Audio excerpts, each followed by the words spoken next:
Fellow nerds, we are breaking down the X-Men 97 trailer that dropped earlier this week. We're a little late because we had to see a cinematic classic earlier this week at the theater. But we're here now to break it all down for you, talk nostalgia from our childhoods, talk about the future of the X-Men, talk about, who knows, maybe even Avengers Secret Wars. Who knows what'll come up while we watch this amazing trailer. Are you guys ready? I am so ready. I've already watched it a couple of times, but I'm ready to watch it again with you fine gentlemen. Watch the series finale of X-Men next Saturday morning. Check your local listings. I'm grateful to have the I love how they chance got the action to say figure. Goodbye. I am proud of you all. Got our CRTV. Fate lies in our hands now. Now.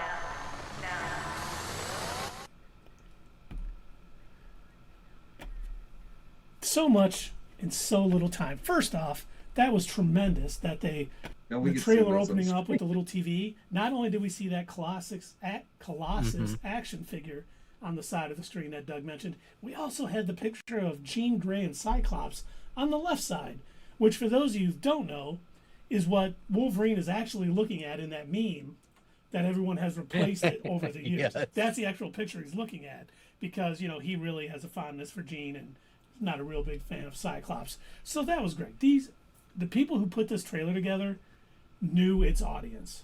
Having that stuff, and if you look on top, there's a couple VHS tapes, and one of them says like X-Men Days of Future Past. One says like Nice. X-Men Holiday Special. So they really went out of their way to make sure that we felt welcome while they showed us the final scene of the X-Men series back from the 90s, which I think it ended in 96 if I remember correctly. Now this is I why think it it's did, and I X-Men assume that's 97. why this is being called 97, yeah. Now, one thing I do want to point out is if you guys noticed, this is for our audience too, did you all take note of the art that they used, the art style of each one of the characters? That's not, you don't really see them look that overdrawn and over detailed and muscular anymore. That is some serious detail that's almost from the comics, and that's just one of the ways that you can tell that in that original series, the people who created it, they loved the X-Men comics. You definitely could tell. Anyone who's watched that old series knows that because they did so many of the comic arcs right. Mm-hmm. They actually handled the Dark Phoenix saga well. They did Well. Days of Future Past. Go figure, it can be done. I know it can be done, people. We have seen it done, and it takes And they did Days animators. of Future Past. Yeah, all really well done. So I wonder what we're going to get out of this season. But let's go back to the trailer. Yeah, what to see. New animation logo, which is sweet. I like this. I think this is pretty cool looking. We have Now, we're going to stop it here for a sec. I did show this to the gentleman, and the first thing they picked up on was, obviously, the top. It says, is Spider-Man a mutant? But if you notice on the left side, it says Hellfire Gala, written by Eddie Brock, photos by Peter Parker. By Peter Parker, yep. And for those of you who aren't familiar with the Hellfire Gala, in the X-Men run right now by Jonathan Hickman, well, Jonathan Hickman left, but he started it with House of X and Powers of X, and the living on the island of Krakoa. They were making all these medicines to help all these nations out. They're trying to, sow peace with, everybody and do all the things they need to do. And basically they threw a gala every year where everyone was invited and they did all this, wonderful gowns and all of this stuff. And all the heroes showed up.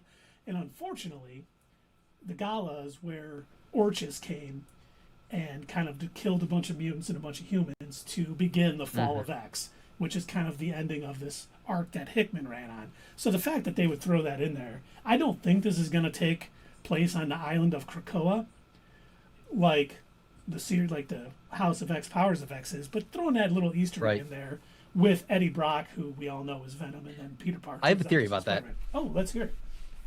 So, if you also watched the 90s Spider-Man series, which crossed over a couple of times with X-Men, they both crossed over into each other's universes. But the Spider-Man animated series went until I think 98 or 99 or something like that. It ran a little bit longer than the X-Men animated series.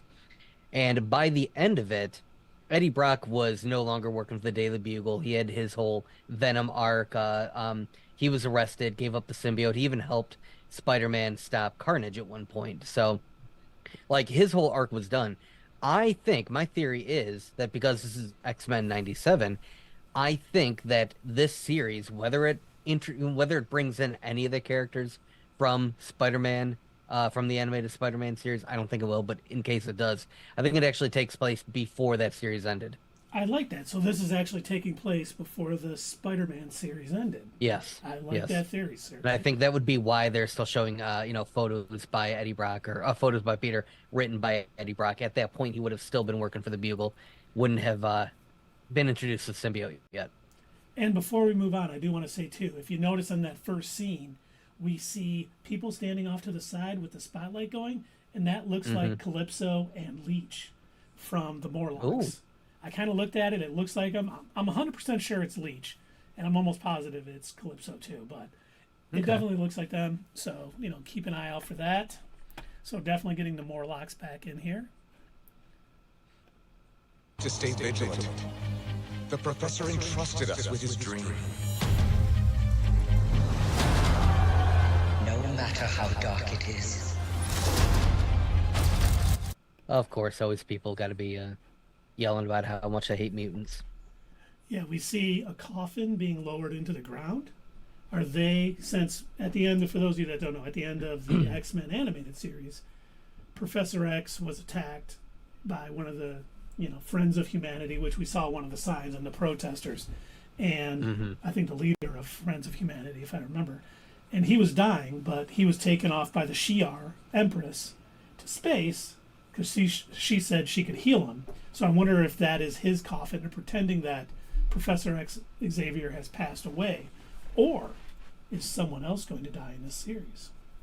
I think the implication, at least in this trailer, is that it is Xavier, because we'll end up seeing later on Magneto come and say something that also kind of hints to the same outcome. And we see those anti-mutant protesters, including the Friends of Humanity, who were like the villains of the first season from the first animated series.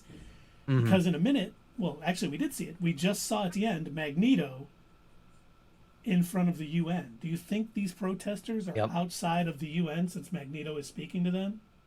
Oh, probably. I think so. And then we see a giant Sentinel hand, which from the animated series, all of the Sentinels were destroyed. But it looks like somebody has gotten a hold of some Sentinel tech and perhaps is going to bring them back. I think if I remember, we see them later in the trailer, so they're back. I think if I remember right, in this series, didn't he continue to call his organization the Brotherhood of Evil Mutants? Like he didn't get the marketing memo. Yeah, he didn't call it.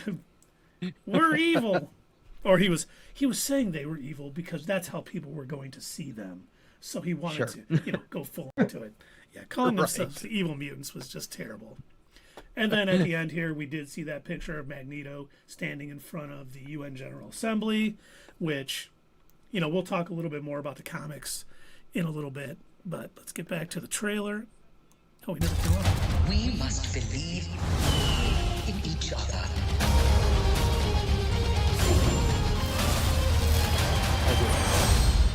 We get this done by working together as a team. Jeez, Bob, keep buzzing in my ear. First, we get that sound. It looks like Magneto's stronghold. And we hear that bird that sounds like the Phoenix in each other cry from the first series. At least it sounded like it to me. So we can check that out. And then we see a cool little scene we see shadows. It looks like Cyclops, Wolverine, and Jean Grey kind of coming into a room. And then we get that Cyclops visor. We get Gambit charging a card. We get Storm kind of walking with lightning crackling by her. And then we get Wolverine bringing out his claws. And then the whole team is in a Blackbird going on a mission with Cyclops telling them they have to work as a team, with Wolverine obviously being a little annoyed by him, as he tends to be. He's gruff, for those that don't know. They are not friends. They're not good friends anyway. They are. You know what? I know you guys are used to it, but I didn't like Wolverine's voice there. I'm just guess I'm used to Hugh Jackman. You'll probably get used to it in the series. You know, I think it's the same guy who did it before. I know a lot of the voice actors came back, but I don't remember if I know all of them didn't come back. But I think the guy who does Wolverine did. So. Mm-hmm. And it's not Bob Hoskins. No, it is not. So it's not Daniel Radcliffe either. Oh, damn. All right, let's get back at it.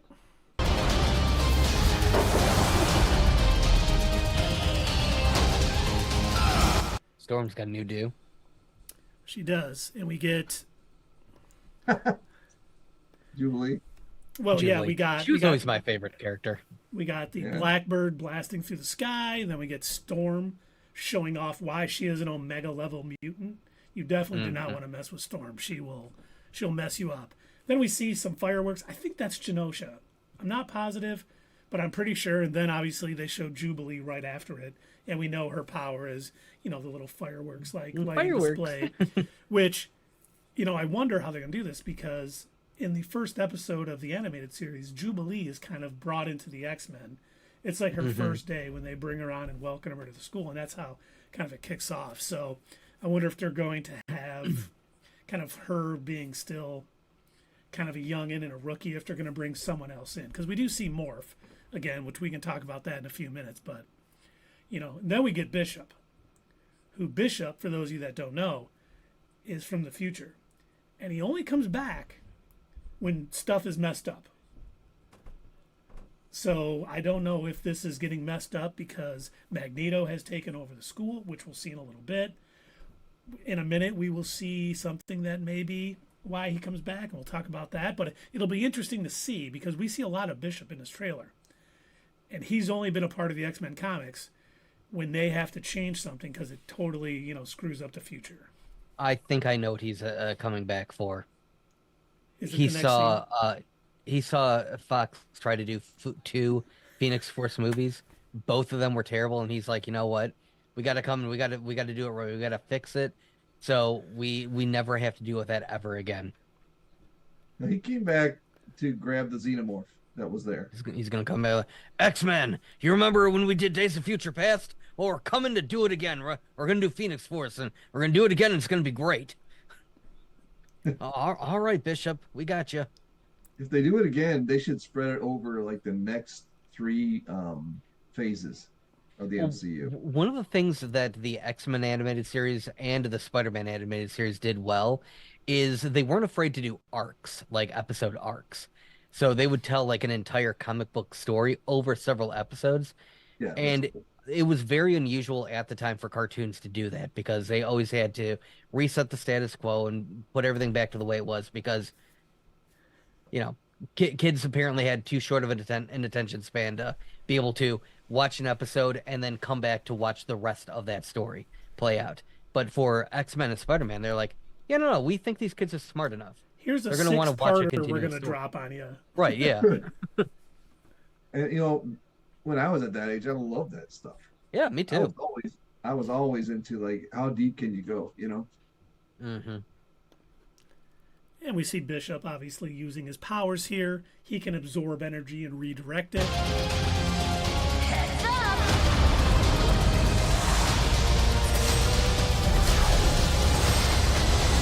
Rogue. And now, a few things here we got. First we got, which I thought you were going to talk about there, we see Jean Grey is pregnant. And we see Scott kind of rubbing her belly. And I thought for sure, they've had a couple kids. One is Nathaniel Summers, also known as Cable. Cable. But Cable was actually the baby of Madeline Pryor, a clone of Jean Grey, and Scott Summers. I And don't then they think I had would do that Hope mess. Summers. But Hope really wasn't their kid.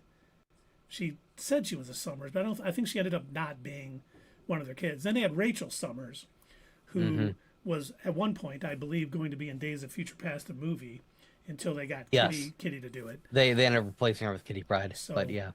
Maybe this is going to be Rachel Summers she's pregnant with. We've seen Cable in the first season, so I don't know if it's going to be Cable here, but it could be Rachel Summers. And it could be why Bishop comes back. Maybe something happens to that baby, because Rachel Summers and Hope Summers were referred to as the Messiah quite a bit in the X-Men comics. That they were going to bring back, you know, the X-Men. They were going to be the ones that lead them to the promised land where they're not hated, and, you know, get away from that dystopian sort of future where all the X-Men are killed and stuff. So maybe something happens to Jean.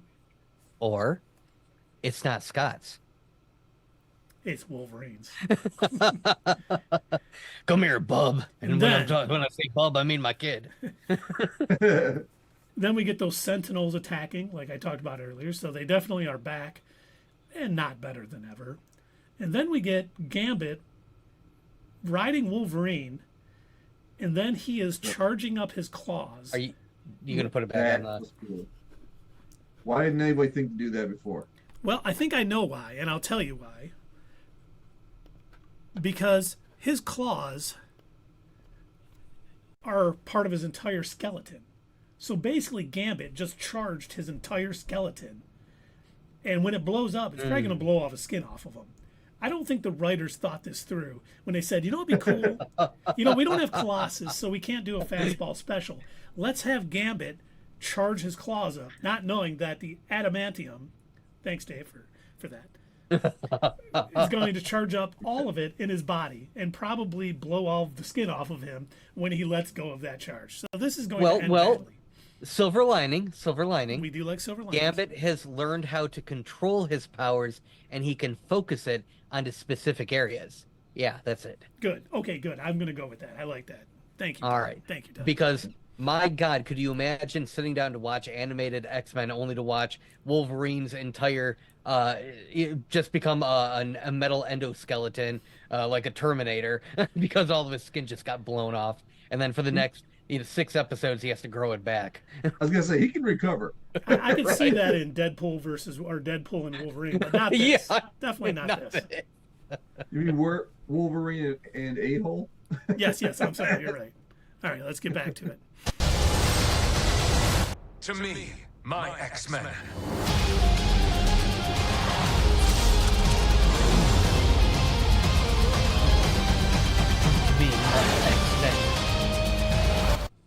So dramatic. So very dramatic.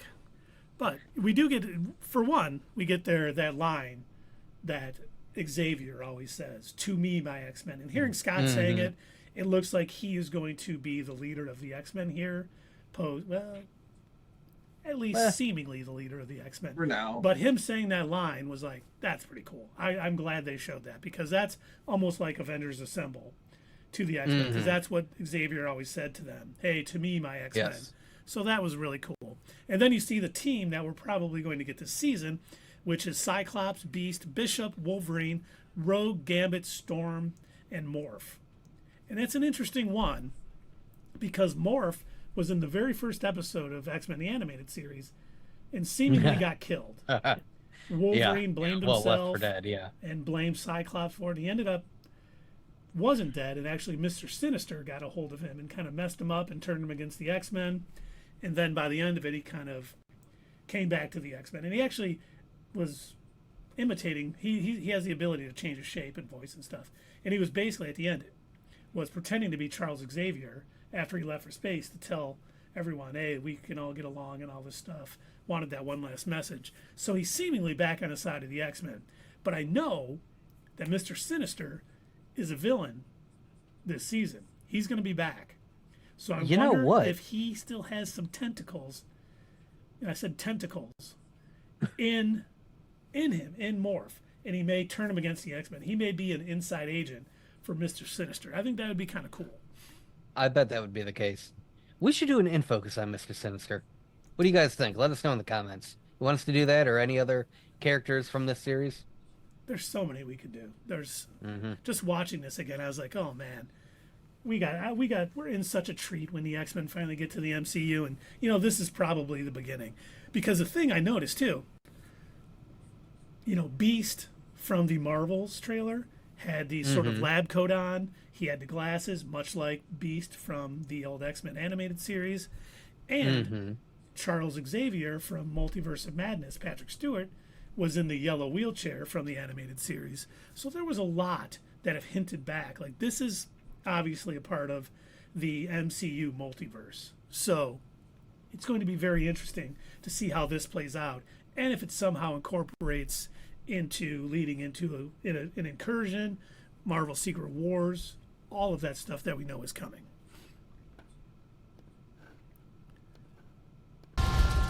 Magneto.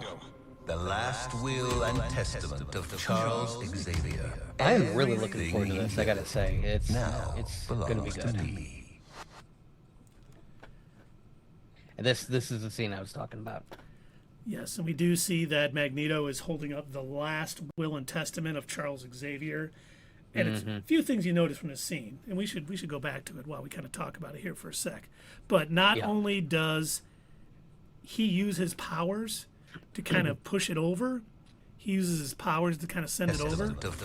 But if you see a few things here, one, they were out playing basketball or doing something. I know they played basketball for one episode back in the day, but they all seem like they're working out. Jean Grey is noticeably pregnant and wearing a referee uniform.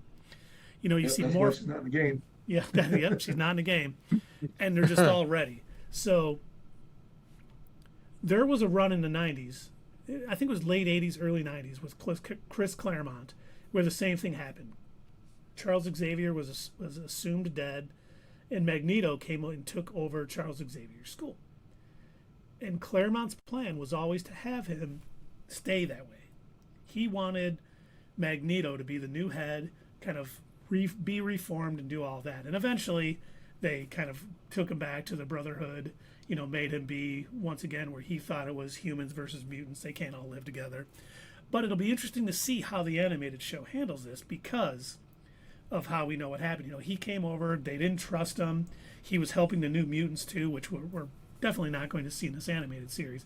And they were kind of having trust issues with him, and eventually they all began to trust him. And then he did that heel turn and went back to the Brotherhood. So, man, they showed us so much here. And much like Doug, having watched the original animated series, they handled things so well. Characters, arcs, they took their time. They did things right. Oh, yeah. And I am hoping, because it is all the same creative team that brought it the first time, Marvel Studios, Marvel's Animation did bring them all back. So, you know, nothing in this trailer makes me think that this is not going to be a great season. Unfortunately, it's only 10 episodes. We're not getting 22 like we got back then, but I am very much looking forward to this. Now, are they coming out weekly, or are they going to drop them like in chunks? We have not heard yet. But we should probably hear something soon. But obviously, March 20th will get here. It's Disney Plus, right? Yes. Yeah. So probably weekly. That's generally how they do it. Yeah, but they're going to have two other shows going on at the same time. You know, the Bad Batch. Oh, no, the other show is Avatar that I'm thinking of. Never mind. Well, they will. That's on Netflix. Yeah, Invincible will be going at the same time, but that's obviously on Prime. Prime, yeah. Yeah, I think it'll be weekly. They may do a couple episodes together here and there, just as needed, if it is like an arc that sticks together. But I'm excited. Now, Dave, you have not watched the animated series. What did you think of the trailer? Are you looking forward to seeing it? Are you not caring? I am looking forward to seeing it. Yeah, I had a comment to make, but with my ADHD, I totally lost my thought. I was wondering if Beast was going to live. Obviously, he is, because at least in the Ultimate Universe, he dies pretty quickly. But there's, I don't know what that's one of my questions was, what universe is this following? Is this the Uncanny, or is this what's the other one? The Amazing Universe? This is more of the Uncanny. It's Astonishing, Uncanny, and Ultimate. And this is more Uncanny. This more follows along the lines of a lot what Claremont and Byrne did in the run, and then after Byrne left, what Claremont still continued. Okay. Yeah, that was about it. Yeah, don't worry. This show does not have that weirdness between Wanda and Pietro that the Ultimate Universe did. Yeah, good. Is Xavier gonna die by turning into a big thing of water and sliding off a table? Probably not. Probably not. Okay, I can live with that. Goodbye, my X-Men. But yeah, I mean, the animation looks great. It looks like, you know, they've bring it back. They've done the most minor of changes. I think if you want to do a side-by-side comparison, it'll be more noticeable what they did. But I'm fine with a lot of the updates that they made. You can tell that they've modernized some of the hairstyles that still had a very large 80s look to them. Like Storm seems her hair isn't quite, reaching to the clouds, so I guess probably a good choice. Some of the costumes are just slightly modified. They I guess it looks slightly less, just ever so slightly less crazy over the top in 90s comic book, but it still has just enough that art style where it's recognizable, and you're like, yeah, this is the X-Men animated series. I'm glad that they kept that kind of art style instead of updating it. It's going to make this show seem a little more nostalgic. I assume that's what they're going for. And the only thing that I guess I'm really hoping for is, like I said in the beginning when we were watching this, when we started watching this trailer, is the creators. One of the things that they brought to the table is that they said, we want to stick to the comics. So if we tell you this is a story that we're doing from the comics, we have to do it the way that it's written. Please do not jump in and tell us to change it. Like, the only thing that they agreed to that Fox Animation told them to do, the Marvel Animation told them to do back then, was you need to create a new character, a fish out of water character that can kind of represent the audience going in, and so they made Jubilee for that purpose. But other than that, they pretty much let them do whatever they wanted. So they said, yeah, we want to tell Days of Future Past, we want to do Phoenix Force. You guys do whatever you want. Great. Okay, we're going to do all the crazy weirdness from the comic. You got it. So I hope they still do that. I hope Disney doesn't, get their little Mickey Mouse hands in there like, oh, you can't do that. Oh! we need you to do this because it's going to lead into a project 10 years down the road. No, I actually watched Days of Future Past earlier today. I was over at my parents' house. Oh, yeah? And when it came on, I was just like, yes, I can't wait to watch this again. So they cover something like that in there. That'd be great. Well, they already did. Yeah. Okay, then. So, how many years on the animated series are on Disney Plus? I think all of it. It ran from 92 to 96. Yeah, I think there's 5 seasons total. 22 episodes each. I think there's 70 episodes, 72 episodes altogether. Something along those lines. I remember I went back to get some video clips for one of the videos that we were doing from one of the episodes, and then I fell down a rabbit hole and started watching like a bunch of episodes. I'm glad that it's easy to do that. It is. It's a good show. It's a good series. Yeah, and it's one of those ones when you watch it on Disney Plus, and it'll say skip intro, and you never skip the intro. Not this one, no. Like on Peacemaker? Exactly. Just like Peacemaker. Yep.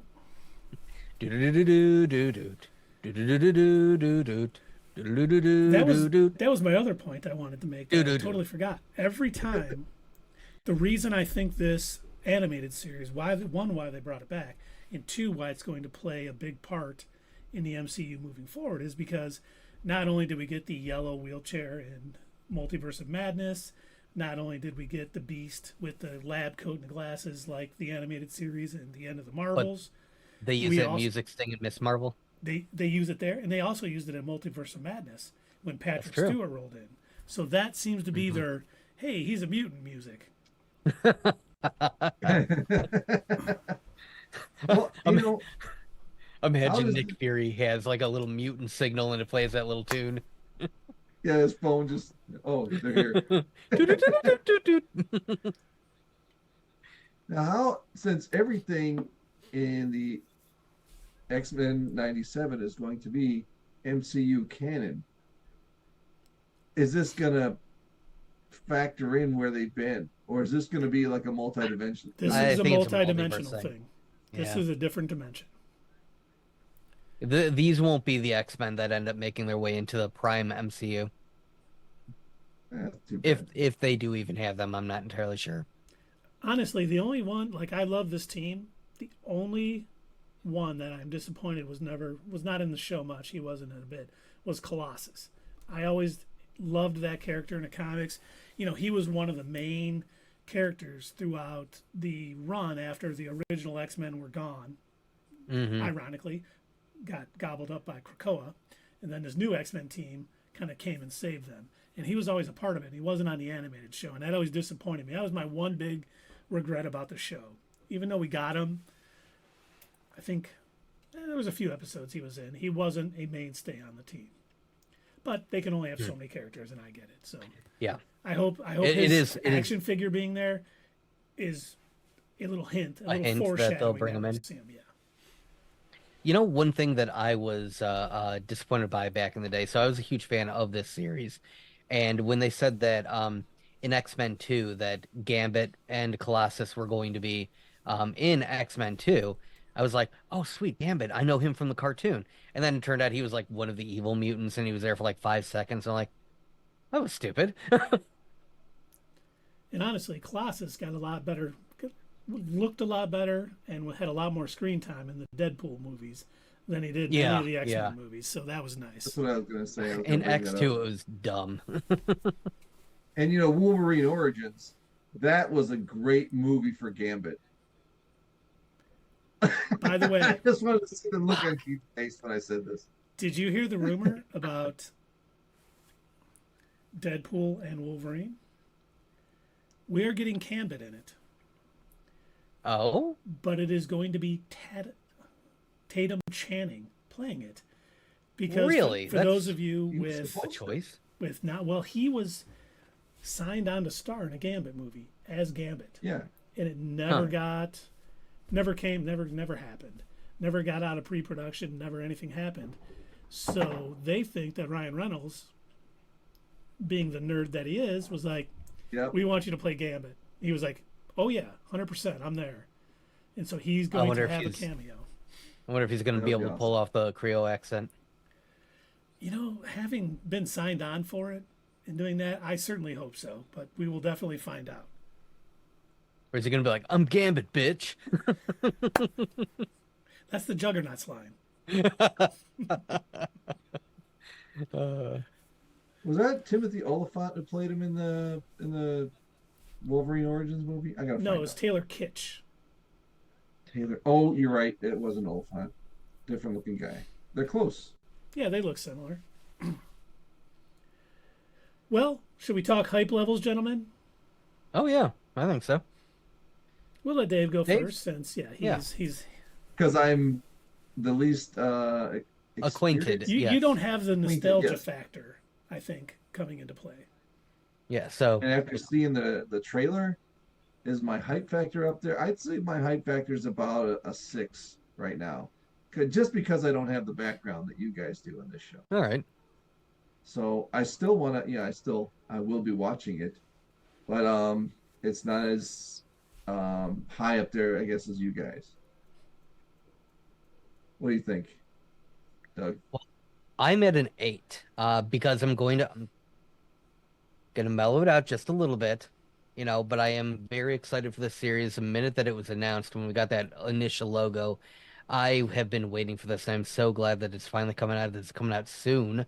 I cannot wait for this. This is like, I don't want to say it's like my childhood, but I was definitely a child when it did come out. So, I did grow up with the original series, and I cannot wait to be able to, kind of see it pick up where they left off.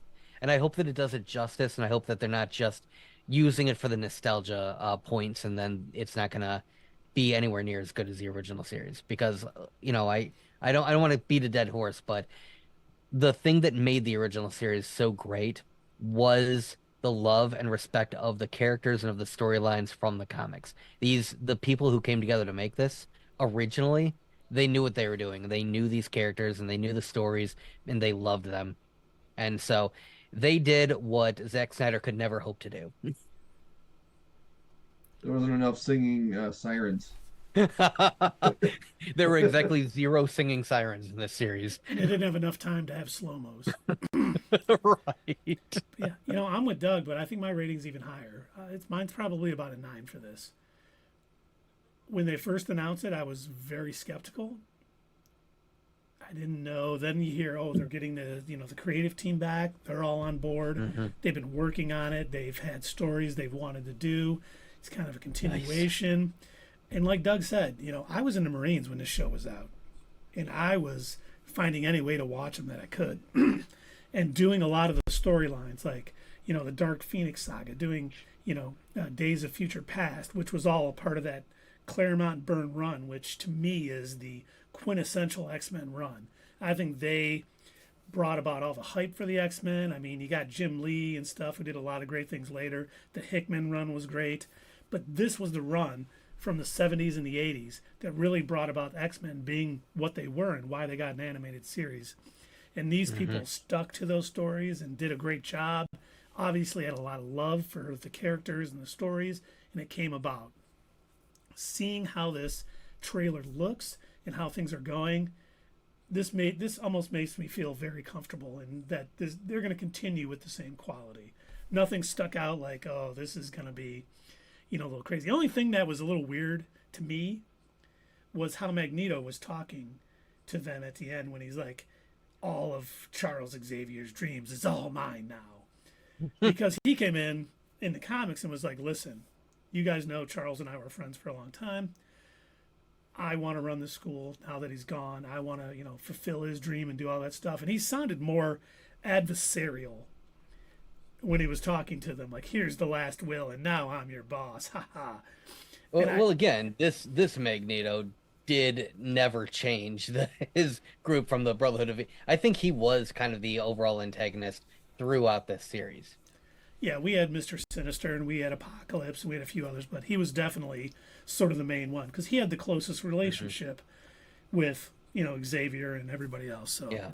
But I'm hyped for it. I'm so excited. Seeing that, I've been waiting for this first trailer to drop. It's like they've been teasing us that this was coming, early. It's supposed to come late 2023, and then as things got pushed back because of the change, with Marvel Studios and it getting pushed, and then it's like, it's going to be March. And then, thank God, they had to do a bunch of stuff this week to cover up Madam Web being released. So, we finally got that trailer.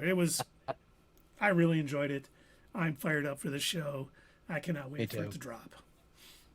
Hey fellow nerds, I hope you enjoyed this video, and if you want to see more of this stuff, make sure that you check out our Twitch stream. We try to do these live Sunday or Monday nights, 8 p.m. Eastern Time. Keep an eye on our social media to find out when you can join in live and chat with us during these live streams. Also, as usual, don't forget to check out our other social media. Add us at Twitter, comment down below, and we'll see you next time right here on Not Your Status Quo.